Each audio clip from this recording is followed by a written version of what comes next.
The complete Cloudy with a Chance of Meatballs, including Cloudy with a Chance of Meatballs and Pickles to Pittsburgh, written by Judy Barrett, drawn by Ron Barrett.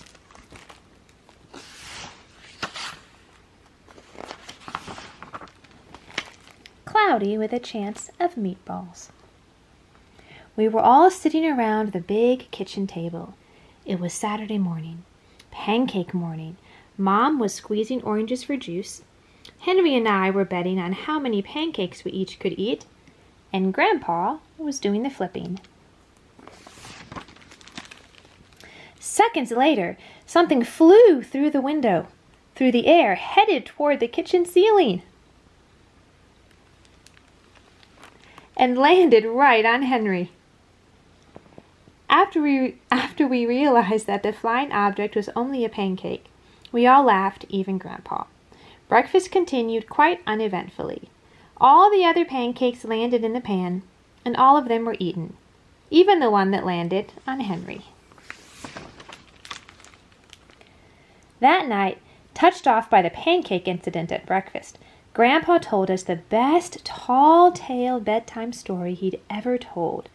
Across an ocean, over lots of huge bumpy mountains, across 3 hot deserts and 1 smaller ocean, there lay the tiny town of Chew and Swallow.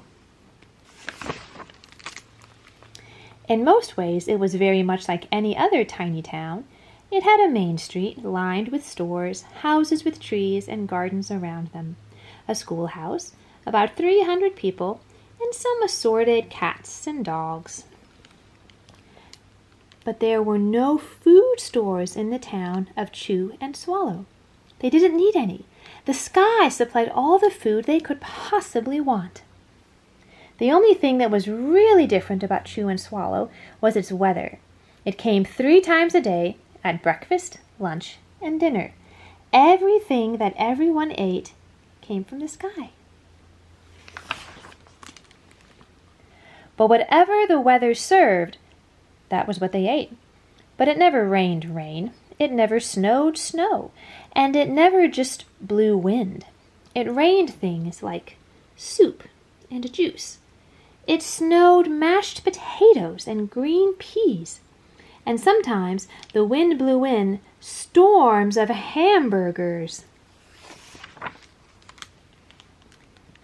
The people could watch the weather report on television in the morning, and they would even hear a prediction for the next day's food. When the townspeople went outside, they carried their plates, cups, glasses, forks, spoons, knives, and napkins with them. That way they would always be prepared for any kind of weather. If there were any leftovers, and there usually were, the people took them home and put them in their refrigerators in case they got hungry in between meals. The menu varied. By the time they woke up in the morning, breakfast was coming down. After a brief shower of orange juice, low clouds of sunny-side-up eggs moved in, followed by pieces of toast. Butter and jelly sprinkled down for the toast, and most of the time it rained milk afterwards. For lunch, one day, frankfurters, already in their rolls, blew in from the northwest about 5 miles an hour. There were mustard clouds nearby. Then the wind shifted to the east and brought in baked beans. A drizzle of soda finished off the meal.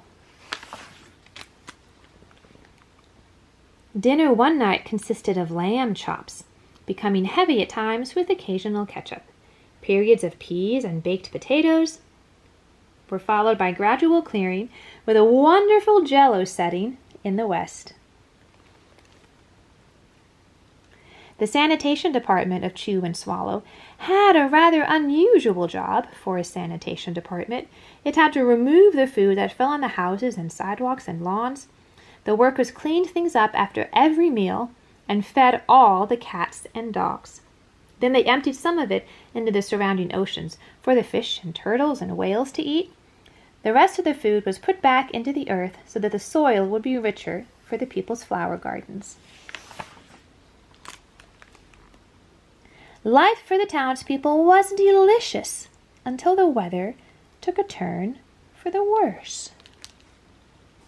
One day, there was nothing but gorgonzola cheese all day long. The next day, there was only broccoli, all overcooked. And the next day, there were Brussels sprouts and peanut butter with mayonnaise. Another day, there was pea soup fog. No one could see where they were going, and they could barely find the rest of the meal that got stuck in the fog. The food was getting larger and larger, and so were the portions. The people were getting frightened. Violent storms blew up frequently. Awful things were happening. One Tuesday, there was a hurricane of bread and rolls all day long and into the night. There were soft rolls and hard rolls, some with seeds and some without. There was white bread and rye and whole wheat toast.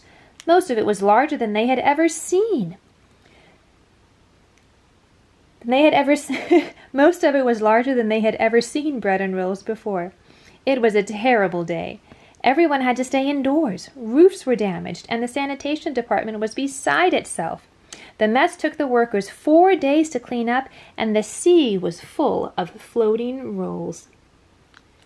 To help out, the people piled up as much bread as they could in their backyards. The birds picked at it a bit, but it just stayed there and got staler and staler. There was a storm of pancakes one morning and a downpour of maple syrup that nearly flooded the town.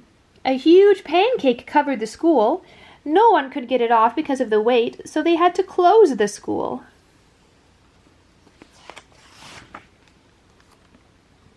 Lunch one day brought 15-inch drifts of cream cheese and jelly sandwiches. Everyone ate themselves sick, and the day ended with a stomach ache.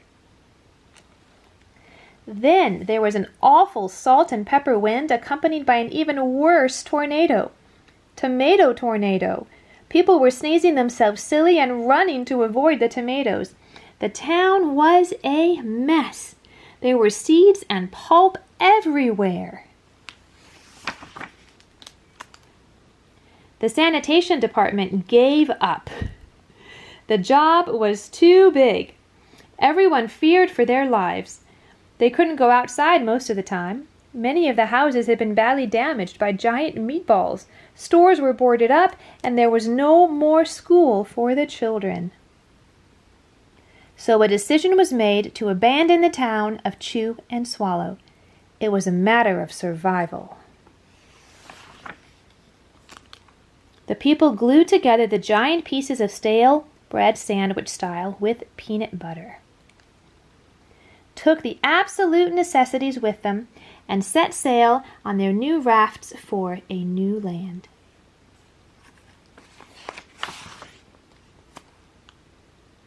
After being afloat for a week, they finally reached a small coastal town which welcomed them. The bread had held up surprisingly well enough for them to build temporary houses for themselves out of it.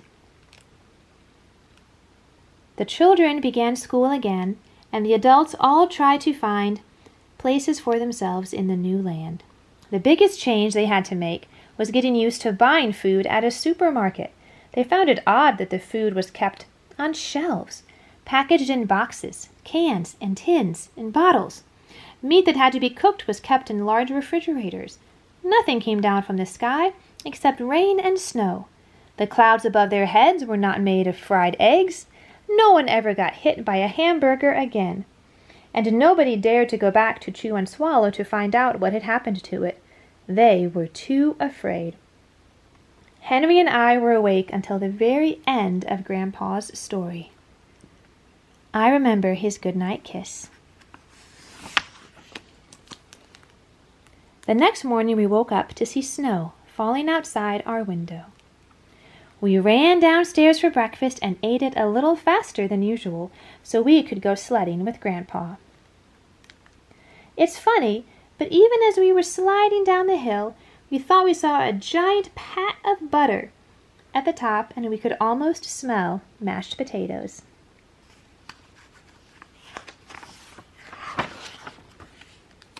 The end.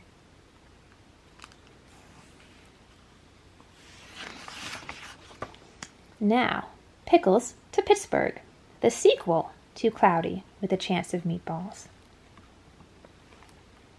Dear Henry and Kate, I'm having the best vacation ever, but I don't get much rest. I really wish you were here. Our group travels around in a big blue bus, and somehow it manages to climb up and down the tallest and bumpiest mountains and around some of the biggest plants I've ever seen. We visited many unusual places, met the local people, and even helped them out with some of their chores. I'm taking lots of pictures because this place is hard to believe. Can't wait till I see you next Thursday. Love and hugs, Grandpa. We missed Grandpa an awful lot. His Saturday morning pancakes, his mostly funny jokes, and especially his wonderful bedtime stories. Tomorrow would be Thursday, and he would be home. We could hardly wait to hear where he had been and what he had done. To pass the time, we helped Mom make spaghetti and meatballs for dinner. Henry made the largest meatballs we had ever seen. They barely fit into the pot.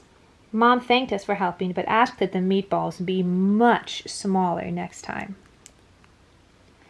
After we finished eating, Henry and I cleared the table so we could bake a special welcome home cake for Grandpa.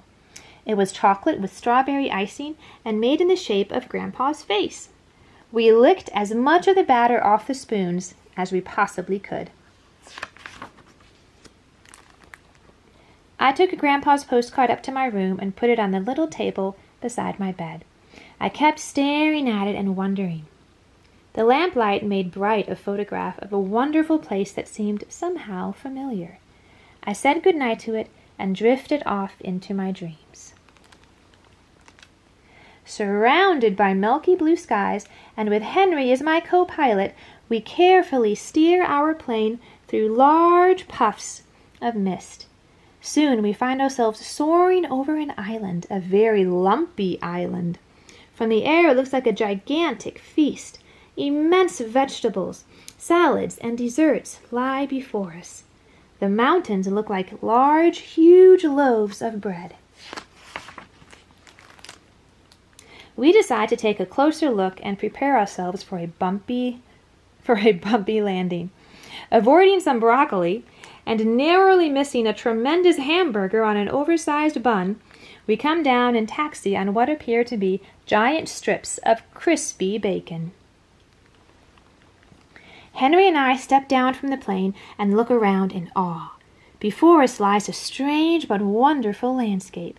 We are surrounded by larger-than-life vegetables. Nearby is a lake that smells like breakfast, bordered by leafy jungles of lettuce that resemble a tossed salad.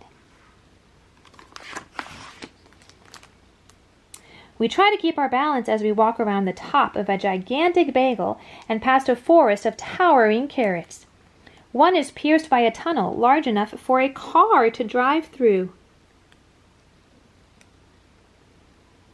Off in the distance, we see popcorn snowing down onto peaks of enormous rolls, way high up above our heads in trees that look like broccoli. Chubby birds are nesting in huge shredded wheat biscuits.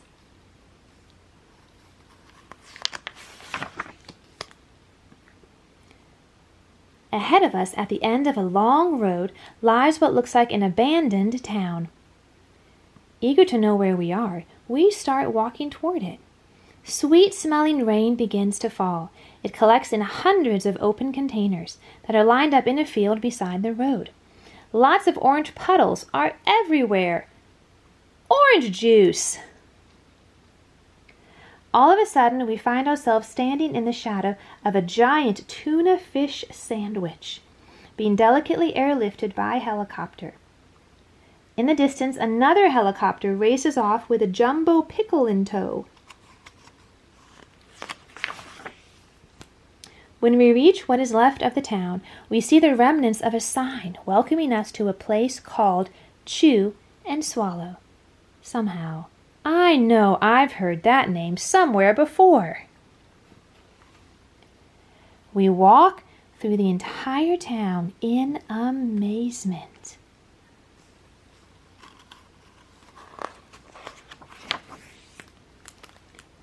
Up ahead, workers wearing helmets and dressed in matching uniforms, are loading huge potatoes onto a truck. Other trucks sag under the weight of immense artichokes, massive, enormous eggplants, and massive peas and carrots. Foot-long veal cutlets are stacked up to be packed for shipping. To the east, the weather is changing, and we can see sandwiches raining down. As soon as they land, they are piled up neatly, ready for shipment on a freight and anchored down by the shore. Large reservoirs of milk and cream flow into extra large containers, which are lined up ready to be loaded onto a ship. Printed on the sides of the ship are the words, "Falling Food Company, large food for large and small countries, free."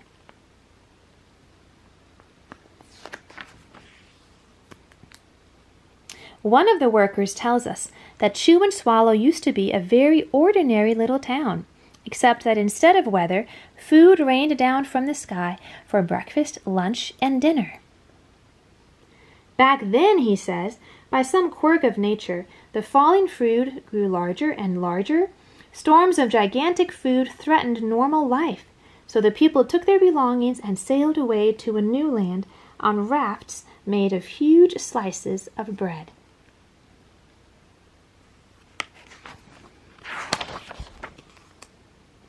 They returned years later to see what had happened to Chew and Swallow. They discovered an endless food supply and decided to create the Falling Food Company. Now, daily shipments are made to all parts of the world, from the smallest towns to the largest cities. As soon as the food lands, it is wrapped, boxed, bottled, or packaged and sent out to people who need it. Even with poverty and drought,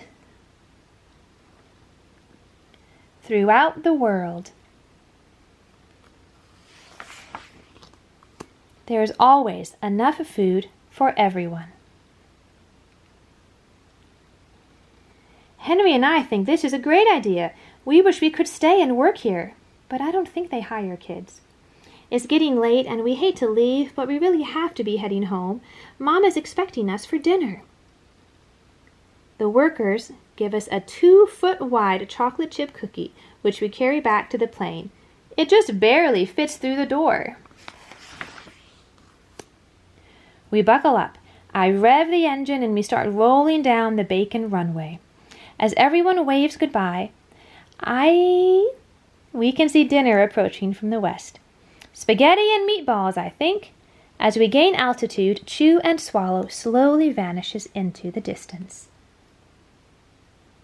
My alarm clock woke me with a jolt. It was finally Thursday, and I wanted to get to school fast. The sooner I got there, the sooner I'd get home, and the sooner I'd see Grandpa. When we got home, we ran as fast as we could into Grandpa's waiting arms. "I brought back something for you," said Grandpa, and he gave each of us a very large box containing a chocolate chip cookie he had gotten on his trip. They were the biggest we had ever seen, almost 2 feet wide. Mom made Grandpa's favorite dinner, chicken and dumplings, and we surprised him with our special welcome home cake. He chose the slice with the mustache. By the time dinner was done, it was late and Grandpa was tired. When he was all tucked in bed, we knocked on his door to give him an extra good-night kiss. Then I told Grandpa the most wonderful tall-tale bedtime story he'd ever heard. It began, surrounded by milky blue skies, and with Henry as my co-pilot. Grandpa stayed awake till the very end. Then he looked at us with a very funny glint in his eye and said, "Wait till I show you the pictures I took on my trip." And then he drifted off into his own wonderful dreams. The end.